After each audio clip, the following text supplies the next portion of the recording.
Warahmatullahi wabarakatuh. Saya Diki Dean Putra. Saya dari jurusan Ilmu Pemerintahan Universitas Muhammad Yogyakarta. Baiklah, di sini saya akan mempresentasikan hasil kerja saya terkait tugas akhir semester perbandingan barang dan jasa. Saya memilih judul EPSE Dinas Kesehatan Pengadaan Barang dan Jasa Kota Bengkulu.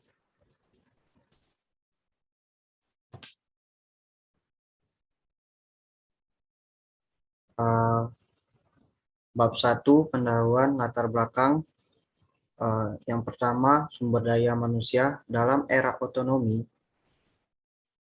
Dalam era otonomi daerah, sering disingkat OTDA, saat ini sumber daya manusia kesehatan merupakan kunci utama keberhasilan yang sangat strategis. Hal ini tertuang dalam visi dan misi Dinas Kesehatan Kota Bengkulu, yaitu pengembangan sumber daya manusia kesehatan dan profesional dalam rangka pemberian pelayanan kepada masyarakat yang adil, merata, bermutu, dan terjangkau. Dan ada juga yang kedua, kedudukan gedung Dinkes Kota Bengkulu. Dinas Kesehatan Kota Bengkulu saat ini berkantor di Jalan Basuki Rahmat nomor 08 RT 01 Kelurahan Belakang Pondok Bengkulu. Lokasi ini berada di pusat Kota Bengkulu yang mudah dijangkau dari berbagai wilayah di Kota Bengkulu. Lokasi ini sangat strategis, baik dalam mendukung upaya koordinasi dalam pihak lain maupun dalam hal pelayanan kepada warga Kota Bengkulu. Dan yang ketiga, ada dasar hukum. Landasan hukum dalam penyusunan LKJIP OPD tahun 2018 yang ada beberapa landasan hukumnya. Yang pertama, salah satunya Undang-Undang Nomor 17 Tahun 2003 tentang Keuangan Negara. Lembaran Negara Republik Indonesia Tahun 2003 Nomor 47. Tambahan Lembaran Negara Republik Indonesia Nomor 4286. Dan yang kedua, Undang-Undang Nomor 25 Tahun 2004 tentang Sistem Perencanaan Pembangunan Nasional. Lembaran Negara Republik Indonesia Tahun 2004 Nomor 104. Tambahan Lembaran Negara Republik Indonesia Nomor 4421. Yang ketiga, Undang-Undang Nomor 32 Tahun 2004 tentang Pemerintahan Daerah. Lembaran Negara Republik Indonesia Tahun 2004 Nomor 125. Tambahan Lembaran Negara Republik Indonesia Nomor 4437. Dan masuk ke bab 2-nya, hasil pengamatan, yaitu perencanaan strategis. Yang pertama, visi dan misi. Di sini ada visi dan misinya. Yang pertama, visinya pelayanan kesehatan, pembangunan kesehatan Kota Bengkulu diselenggarakan dalam upaya mencapai visi Kota Bengkulu sehat, mandiri, dan berkeadilan. Dan misinya pelayanan kesehatan dalam rangka mewujudkan visi Kota Bengkulu mandiri sehat, maka Dinas Kesehatan Kota Bengkulu mempunyai misi. Ada juga tujuannya meningkatkan jangkauan dan pemerataan serta meningkatkan mutu upaya kesehatan yang berhasil guna dan berdaya guna oleh segenap anggota masyarakat, terutama masyarakat miskin, dan serta meningkatkan kemampuan keluarga dan anggotanya dalam mewujudkan kesehatan keluarga yang optimal secara mandiri menuju tercapaian keluarga kecil, sehat, bahagia, dan sejahtera. Beserta mencegah terjangkitnya penyakit menular dan penyakit tidak menular, serta menurunkan angka kesakitan dan kematian di Kota Bengkulu tersebut. Ada juga sasaran yang pertama, angka kematian kasar, angka kematian bayi, angka kematian balita, angka kematian ibu maternal, dan usia harapan hidup waktu lahir. Yang kedua, kunjungan ibu hamil dengan resiko tinggi. Yang ketiga, kunjungan neonatus bayi berumur dari 1 sampai 28 hari. Dan yang keempat, pelayanan kesehatan usia 60 ke atas. Yang kelima, penyakit menular akan diturunkan angka kematiannya secara bermakna.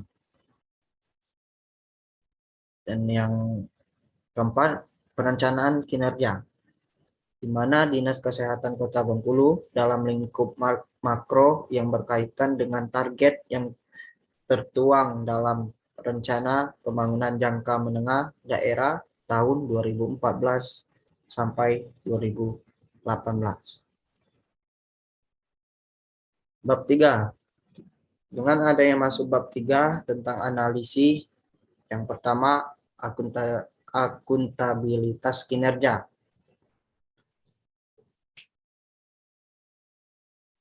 Yang A, capaian kinerja dan analisis capaian kinerja. Dalam capaian kinerja, makro berkaitan dengan sasaran dan indikator dalam Rencana Pembangunan Jangka Menengah Daerah Bengkulu periode 2014-2018 yang terkait dengan kontribusi Dinas Kesehatan dapat diuraikan. Yang B, transparansi kinerja, yang dimana pencapaian kinerja dari kedua sasaran strategi di atas tidak terlepas dari adanya dukungan penganggaran dari pemerintah daerah Kota Bengkulu. Untuk pelaksanaan masing-masing kegiatan yang harus dilaksanakan guna keberhasilan pencapaian kinerja organisasi. Pada bagian ini akan disajikan anggaran dan relasinya yang digunakan dan telah digunakan oleh Dinas Kesehatan Kota Bengkulu di tahun 2018.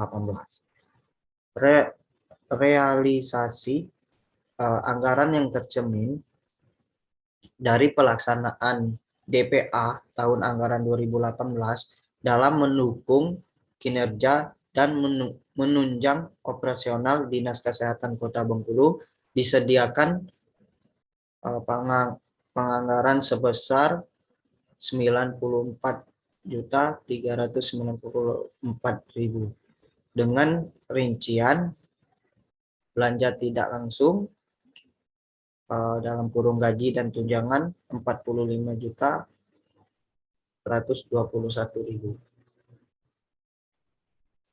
Ada juga program pengawasan obat dan makanan. Pembinaan dalam penguasaan tempat penjualan makanan, kegiatan ini dianggarkan sebesar 25 juta. Terrealisasi keseluruhan sebesarnya 17 juta. Dalam kurung 70,20%. Pertemuan lintas sektor atau lintas program pendanaan pangan, kegiatan ini dianggarkan sebesar 33 juta, terrealisasi keseluruhan sebesar 16.500.000 dalam kurung 50%. Pembinaan dan pengawasan DAM, kegiatan ini dianggarkan sebesar 22 juta, terrealisasi keseluruhan sebesar 100%. Pembinaan dan pengawasan produksi industri rumah tangga, kegiatan ini dianggarkan sebesar 12 juta, terrealisasi keseluruhannya sebesar 11 juta dalam kurung 100%. Baiklah, adanya bab 4 yaitu kesimpulan, yang dimana menyimpulkan hasil kegiatan yang saya buat tentang LPSE Dinas Kesehatan Kota Bengkulu, yang dimana dapat disimpulkan laporan kinerja institusi pemerintah LKJIP Dinas Kesehatan Kota Bengkulu ini disusun sebagai pedoman dan gambaran tingkat pencapaian pelaksanaan suatu kegiatan atau program atau juga kebijaksanaan dibandingkan dengan perencanaan yang telah dilakukan selama tahun 2018. Yang kedua, sebagai dinas teknis pelaksanaan pembangunan kesehatan dengan LKJIP, ini dapat dijadikan sebagai salah satu pedoman perbaikan dalam membangun kesehatan di Kota Bengkulu. Sebagai sebuah sistem pembangunan sosial ekonomi kemasyarakatan di Kota Bengkulu dalam rangka menuju masyarakat Kota Bengkulu yang sejahtera dan bermartabat. Pembangunan kesehatan ini sebagai salah satu pilar utama program 3 pilar pembangunan Kota Bengkulu harus tetap mendapatkan prioritas untuk ditingkatkan secara terus-menerus seiringnya dengan kebutuhan warga Kota Bengkulu dan program pembangunan nasional. Dan yang terakhir, berdasarkan data LKJIP sebagaimana disajikan pada bagian terdahulu, maka perhitungan capaian kinerja Dinas Kesehatan Kota Bengkulu tahun 2017 mencapai angka 84,62%, sementara tahun 2018 mencapai 77,42%.